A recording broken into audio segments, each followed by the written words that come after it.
Attention mga Filipino senior citizens, dalawang benefits ng NCSC aarangkada na para ito sa mga lolo at lola. Inumpirma po yan mismo ng NCSC. Ano nga ba ito? Magkano ang makukuha? Yan ang ating pag-uusapan sa video na ito.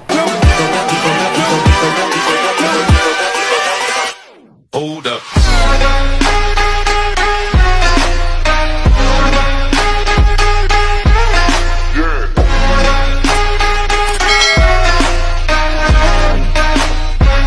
Hello mga ka-vlogs! Welcome dito sa aking YouTube channel. Magandang araw po sa lahat ng mga manonood. Saan po kayong dako sa mundo? Kumusta kayo mga ka-vlogs?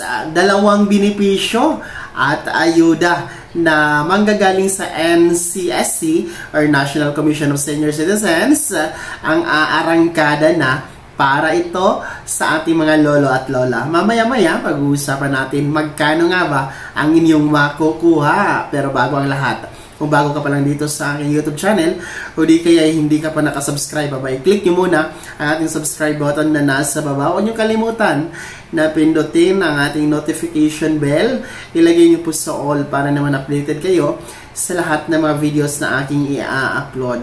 Well, ito na nga, kinumpirma na ng National Commission of Senior Citizens or NCSC ang pag-aarangkada sa dalawang kanilang benepisyo para sa mga lolo at lola na ngayon nga ay naisali na from the SWD to NCSC. So sa pamamagitan po ng official Facebook page ng ating National Commission of Senior Citizens or NCSC ay kanila pong inihayag na sa darating na January 2025, next year na po yan, isang buwan na lang po, ay nasa kanila na ang pag-i-implement ng dalawang benepisyo para sa ating mga Filipino senior citizen. Una na nga po riyan ay ang Centenarian Act of 2016 na kung saan when you reach the milestone o kung kayo ay aabot sa 100 years old, kayo po ay bibigyan ng gobyerno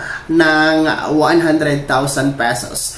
Kasama na din po ang felicitation letter mula sa Pangulo ng Pilipinas. At dati nga sa DSWD yan makukuha, pero ngayon, good news, starting January 2025 ay nasa ilalim na ito ng NCSC ang Centenarian Cash Gift na nagkakahalaga ng 100 pesos. Kaya naman, sino po ba sa inyo, mga Filipino senior citizens, ang magsicentenarian o magwa 100 years old simula ngayong January 2025 at sa mga susunod pa ng mga taon, abay, paalala ha, reminder, sa NCSC na po, pwedeng mag-apply.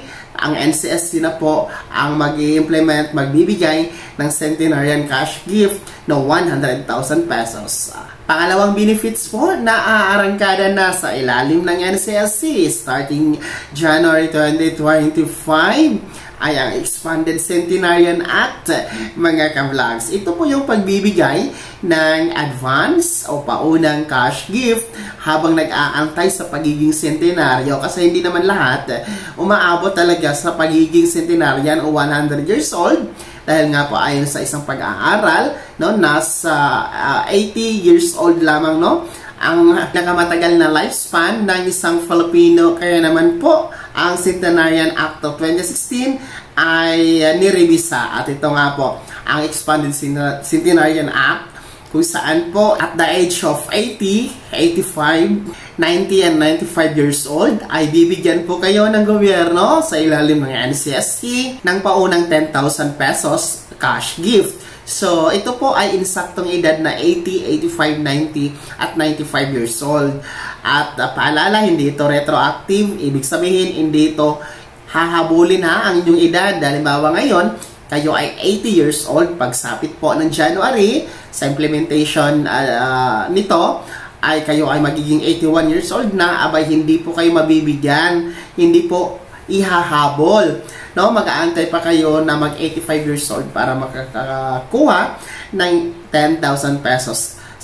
Expanded Centenarian Act ay cash gift, mga ka-vlogs. So, 80 years old, 10,000 pesos. At tapos pag sapit nyo ng 85 years old, another 10,000, and 90 years old, another 10,000, at kung kayo ay aabot po ng 95 years old, another 10,000 pesos. At kung suswertehin, no, na makakaabot ng 100 years old, ay iba pa po yung buo na 100,000 pesos. So hindi po deducted ha, yung ibibigay na 10,000 pesos at total of 40,000, hindi po yun siya i-deduct sa 100,000 na matatanggap ninyo when you reach the milestone of 100 years old, mga ka-vlog. So yan po, arangkada na yan ayon po sa NCSC, sa kanilang official Facebook page post. Arangkada na yan, implementation date and schedule effective January 2025. No? Kung matatandaan nyo po ang press conference ng OIC Chairman ng NCSC, si Dr. Mary Jean Loreche, ay sinabi niya po na effective yan January 1, 2025. So, paalala ulit, ang Centenarian Cash Gift at Expanded Centenarian Cash Gift na 10,000 pesos ay wala na po yan sa DSWD, at yan nga po ay na-transmit na, no? Nagkaroon na ng transition ang DSWD to NCSC, at yan po ang pinapasalamat ng NCSC sa pagtitiwala ng Presidente na Bongbong Marcos, ng Kongreso, ng Senado, no, na sila po ang mangangalaga, sila po ang mamamahala dito sa dalawang benepisyo na ito, na alam naman natin importante sa ating mga lolo at lola, at talaga namang ito ay ina-accept nila ang challenge na sila nga po ang mamamahala dito. Kaya naman, mga Filipino senior citizens, sino po ba sa inyo dito ang magwa 100 years old na by next year? Ayan, at sino din po ba sa inyo dito ang mag 80, 85, 90 at 95 years old sa next year, simula January? Abay, komento nyo na sa comment section na nasa baba. Pakilakip na inyong buong pangalan at kung taga saan kayo, dahil kayo po ang buena manong makakatanggap ng benepisyong ito, no, sa ilalim po ng National Commission of Senior Citizen or NCSC. Kaya naman ha, sa mga hindi pa rehistrado, abay mag-register na kayo sa website, sa database ni NCSC.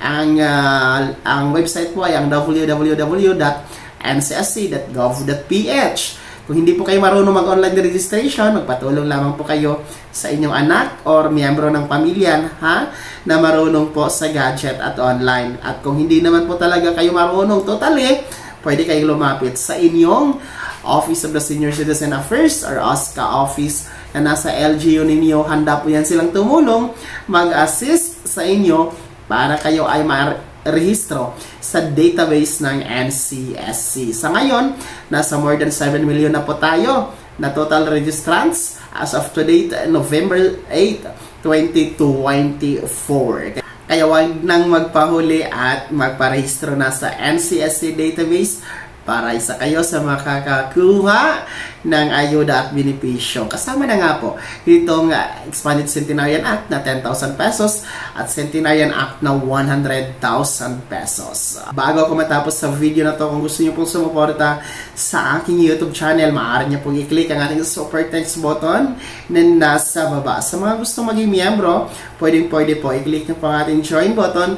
Maraming perks dyan, mga ka-vlogs. Be my member now. Sana'y naging gabay ang video na to kahit paano na pag-uusapan natin ang mga mahahalagang bagay-bagay na may kinalaman sa mga ayuda at benepisyo, karapatan ng ating mga Filipino senior citizen.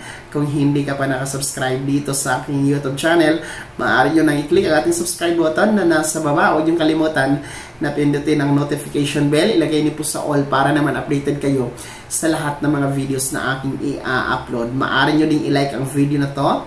At kung meron ka pang mga katanungan, maaari nyo i-komento sa comment section na nasa baba. Paki-follow na din po ang aking official Facebook page na nasa screen nyo. Muli po, ako si Daniel Timpawan na nagsasabing dito sa aking YouTube channel, Pawang Katotohanan at lahat totoo lamang.